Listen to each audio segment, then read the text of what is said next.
Hoje nós vamos trabalhar o Evangelho no capítulo 13, que a mão esquerda não saiba o que faz a mão direita. Mais precisamente vamos trabalhar o item 4, os infortúnios ocultos. E ele nos diz o seguinte: nas grandes calamidades, a caridade se agita e vence generosos impulsos para reparar os desastres. Doações são realizadas, orações são feitas, pensamentos de melhorias e superações são emitidos. Mas, ao lado desses desastres gerais, há milhares de desastres particulares que passam desapercebidos de pessoas que jazem num miserável catre sem se queixarem. São os infortúnios discretos e ocultos que a verdadeira generosidade sabe descobrir sem esperar que venham pedir assistência. Quem é aquela senhora de ar distinto, de trajes simples, mas bem cuidados, seguida de uma jovem que também se veste modestamente? Entra em uma casa de aspecto miserável, onde sem dúvida é conhecida, pois a porta é saudada com respeito. Para onde vai? Sobe até a água furtada, pois lá vive uma mãe de família rodeada de filhos pequenos. A sua chegada, a alegria brilha naqueles rostos emagrecidos. É que ela vem acalmar todas as suas dores. Traz o necessário, acompanhado de suaves e consoladoras palavras que fazem aceitar a ajuda sem constrangimento, pois estes infortunados não são profissionais da mendicância. O pai se encontra no hospital e durante esse tempo a mãe não pode suprir as necessidades. Graças a ela, essas pobres crianças não sofrerão nem de frio nem de fome. Irão à escola suficientemente agasalhadas e no seio da mãe não faltará o leite para os menorzinhos. Se uma entre elas adoece, não lhe repugnará prestar-lhe os cuidados materiais. Dali, seguirá para o hospital, levar ao pai algum consolo e tranquilizá-lo quanto à sorte da família. Na esquina, uma carruagem à espera, verdadeiro depósito de tudo o que vai levar aos protegidos, que visita sucessivamente. Não lhes pergunta pela crença nem pelas opiniões, pois para ela todos os homens são irmãos e filhos de Deus. Finda a visita, ela diz a si mesma: comecei bem meu dia. Qual é seu nome? Onde mora? Ninguém o sabe. Para os infelizes, tem um nome que não revela a ninguém, mas é o anjo da consolação. E à noite, um concerto de bênçãos se eleva por ela ao Criador. Católicos, judeus, protestantes, todos eles a bendizem. Por que se veste tão simplesmente? Para não ferir a miséria com o seu luxo. Porque se faz acompanhar da filha do adolescente, para lhe ensinar como se deve praticar a beneficência. A filha também quer fazer a caridade, mas a mãe lhe diz: que podes dar, minha filha, se nada tens de teu? se te entrego alguma coisa para dares aos outros, que mérito terás? Serei eu, na verdade, quem farei a caridade.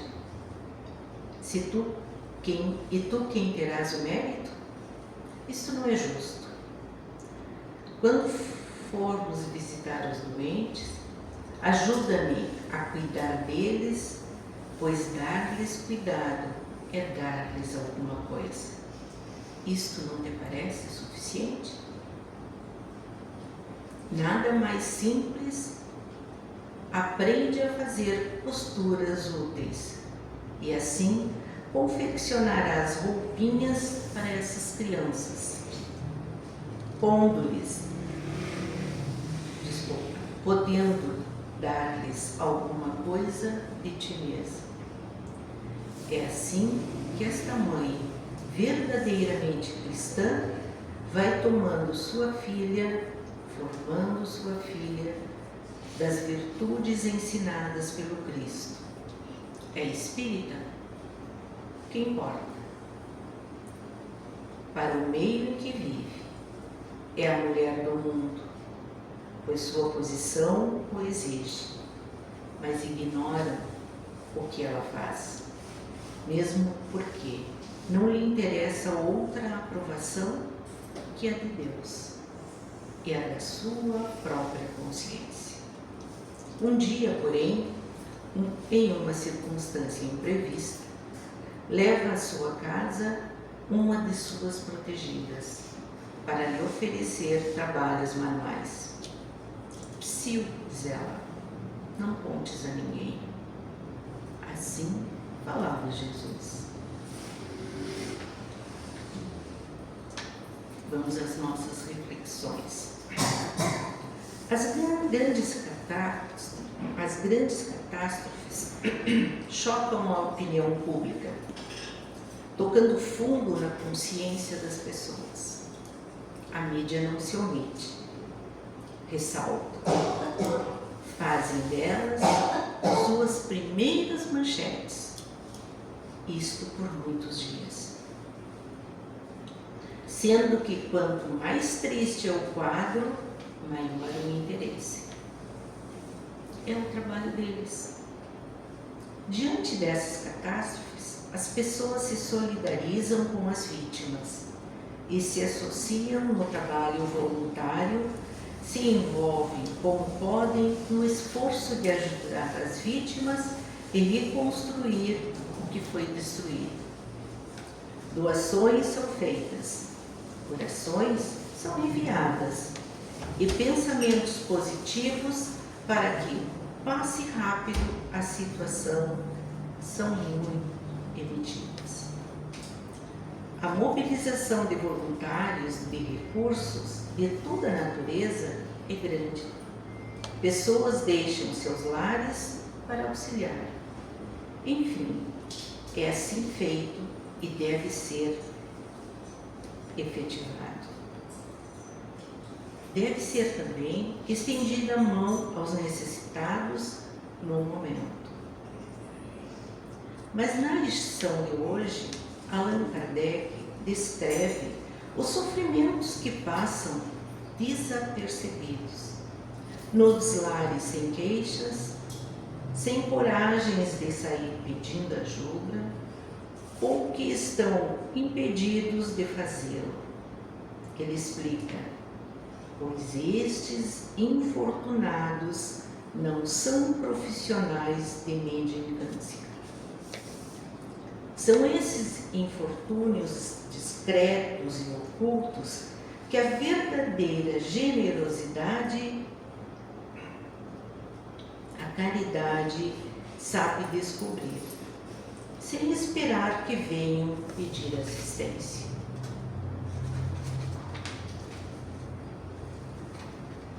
São as desgraças particulares que, apesar de dispersas e sem interesse para a mídia, tomam no todo um volume de desgraças muitas vezes superior à soma de muitos flagelos que são divulgados pela mídia. Muitos nem são conhecidos por nós. Às vezes, acontecem na nossa rua, na nossa quadra. Talvez até percebemos a dor alheia, mas de certa forma pensamos em não nos envolver pelo simples pensamento de que isto não é meu problema. E se eu me envolver e depois ficar responsável? Aí reside a mudança, pois prestar auxílio a estas dores ocultas que acontecem a todo instante ao nosso redor é seguir os passos que nosso Mestre Jesus nos ensinou. Fazer o bem de forma fraterna, sem que os demais saibam, sem testemunhas.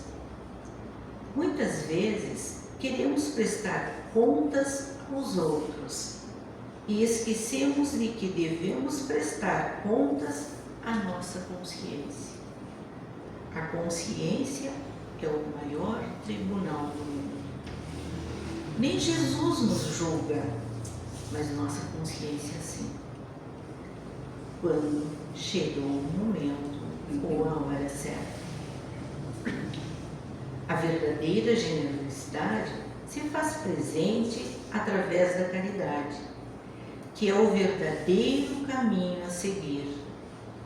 Não nos foi dito: em verdade vos digo que quando o fizerdes a um destes meus pequeninos irmãos, a mim o fizestes. Isso está escrito em Mateus, capítulo 25, item 40. Quem é caridoso de coração encontra os infortúnios ocultos à sua volta, no lar, nas ruas, no trabalho, onde quer que seja, e tendo encontrado, logo se põe a serviço, procurando minimizar o sofrimento dos infortunados. Para encontrarmos os infortúnios, basta que calemos o nosso ego e foquemos a atenção em nosso próximo. O necessitado pode estar ao nosso lado, todo dia, e nunca o termos percebido. Às vezes, trabalhamos com alguém e não sabemos nada dele. Se tem família, se é sozinho. Já pensamos nisso? Oportunidades de realizar a caridade são inúmeras. O bom é fazermos no anonimato, pois ela será verdadeira. Pelo prazer de servir, pela alegria de servir, jamais para aparecer, para ter um elogio, pois assim a sua ação terá valia, não será meritória.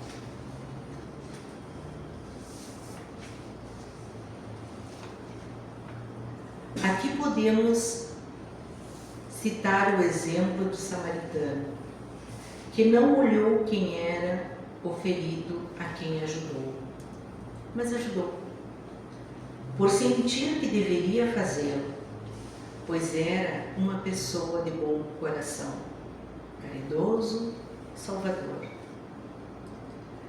Nossa samaritana não julgou se eram espíritas, católicos, judeus ou protestantes. Ela se vestia de maneira simples para não constranger a quem ia ajudar. Devemos ativar a nossa empatia para com nossos irmãos. Como assim? Em nos colocar no lugar deles, com os meios que eles têm. Pois se olharmos para seus sofrimentos com nossos meios materiais, jamais saberemos por que e pelo que eles estão passando por aquela provação. Uma experiência boa é cumprimentar a quem passa por nós, evitando sentir ou demonstrar asco por quem vive na rua, por quem não toma banho ou ainda está numa situação inferior a nós. Situação esta, cultural ou economicamente. Muitas vezes o sorriso que damos é um ganho, um alento para um irmão que vive só na rua.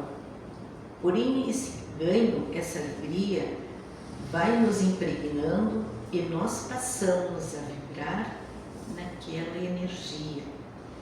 E com isso ficamos melhor, mais felizes, mais leves.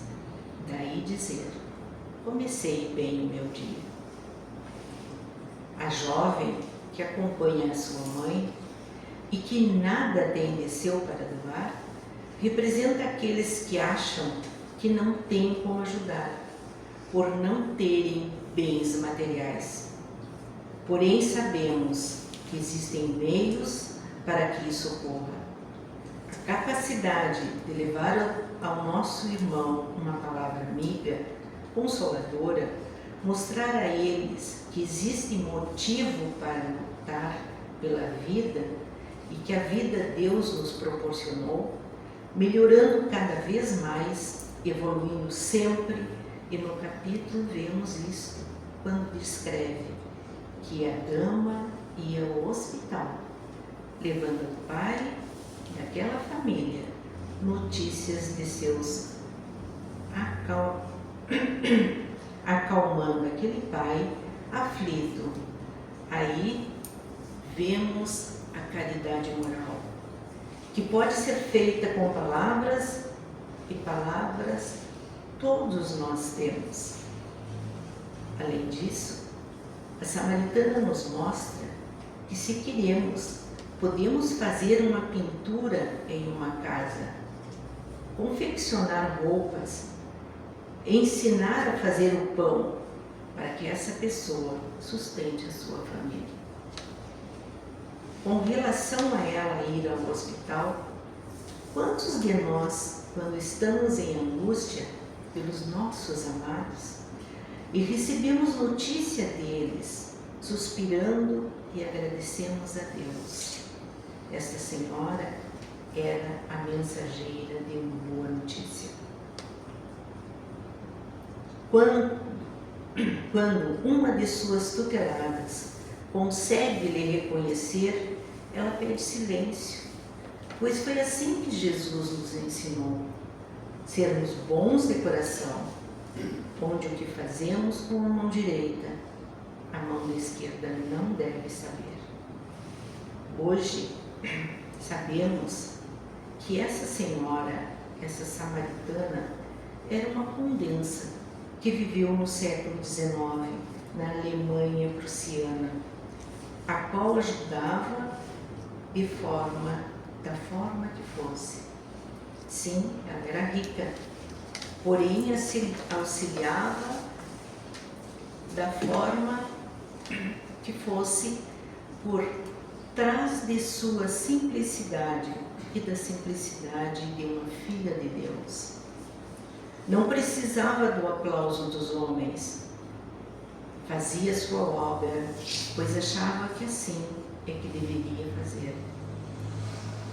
Mas à noite,